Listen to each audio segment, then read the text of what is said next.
Hello, brains! Dang it, where's my... Aha! Oh, also I lost my backdrop.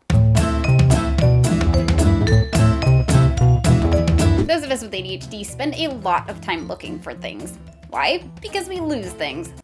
Constantly. We're often distracted when we put stuff down, so we have no recollection of where we put it.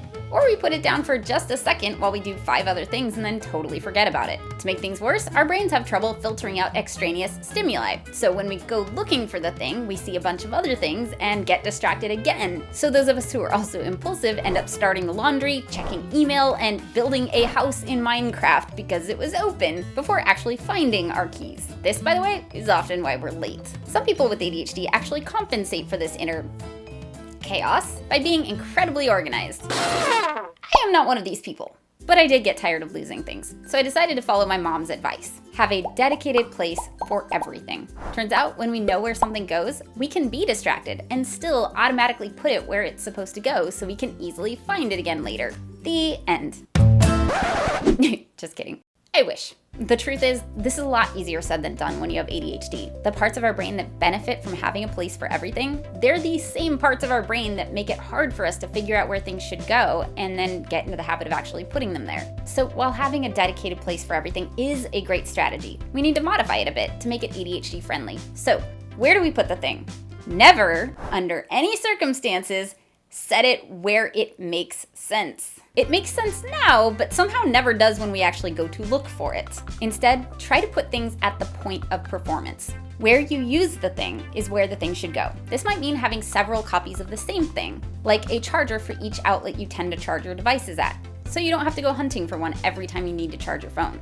I keep my Tupperware lids on my Tupperware because that's where I'm gonna need them. It's not as efficient on space, but it's way more efficient on time. Mittens stay in my jacket pocket. Dog treats go in the kitchen because that's where I tend to train Chloe. If you have a task you do often, consider setting up a station for it with all of the things you need to complete that task. Restaurants are really good at doing this. When I made coffee as a server, everything that I needed to make a cup of coffee was within arm's reach. So I didn't need to run all over the restaurant looking for all this stuff. Why was that important? A restaurant is full of people trying to get a server's attention. Having to go hunt for a coffee pot meant getting flagged down by 3 hangry people in the process. Kind of like having to hunt for anything when you have ADHD means getting flagged down by at least 3 distractions in the process.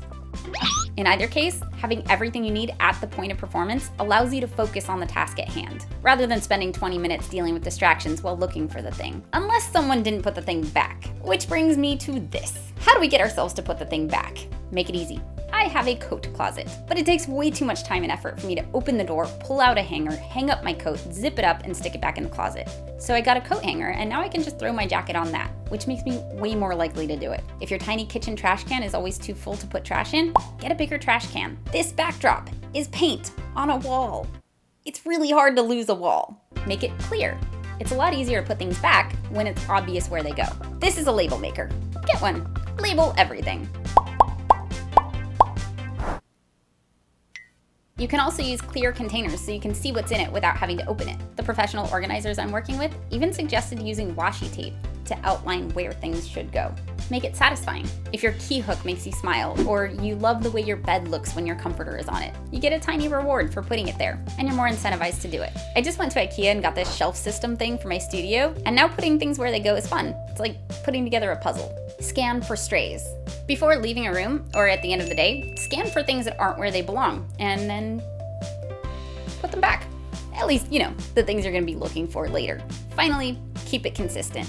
If the spot for something keeps changing, it disrupts our ability to automatically put it there and know where to look. This is why someone cleaning up doesn't necessarily make things easier for us, because now we really don't know where anything is. Whenever possible, we should be the ones to figure out where our stuff should go, or at least be involved in that decision-making process. And then, as much as possible, that place should stay put. Sometimes a thing will have more than one place, like your keys either go on the key hook, in your bag, or in the car. But it's good to keep those places to a minimum. The fewer places an object could be, the less time we're gonna spend looking for it. If it's still an issue, stick a tile on it. That's how to stop losing things. Have a place for everything at the point of performance and make it as easy as possible to put it back. Thank you to my brain board and all my Patreon brains. I was able to do all of this with my new studio because of you.